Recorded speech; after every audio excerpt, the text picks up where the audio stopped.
જો મિત્રો હવે આપણે વર્ગમૂળ વાળો આપણે દાખલો જોઈએ. હવે અહીંયા જે વર્ગમૂળમાં 4 છે એના અંદર પછી વર્ગમૂળમાં 44 છે અને એના અંદર વત્તા કરીને વર્ગમૂળમાં અહીંયા 10,000. તો મિત્રો જ્યારે આવો દાખલો આવે ત્યારે આપણે શું કરવાનું? પહેલા આનું સાદું બરોબર છે. તો આપણે જોઈએ અહીંયા 4 એમના વર્ગમૂળમાં 44 એમના અહીંયા 10,000 છે.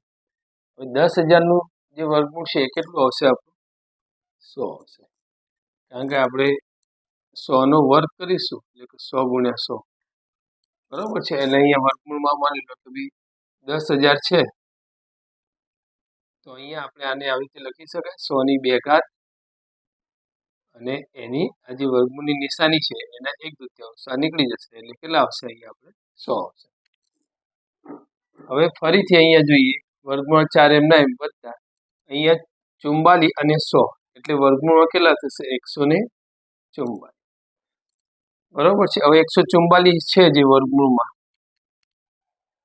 તો એના બરાબર અહીંયા આપણને ખબર છે કે 144 એટલે 12 ની 2 ઘાત અને આ જે નિશાની છે એની 1/2 એટલે આ 2 જતા રહેશે એટલે અહીંયા વધશે 12. તો વર્ગમૂળમાં 4 એમના એમ અને આની જગ્યાએ શું આવશે? 12.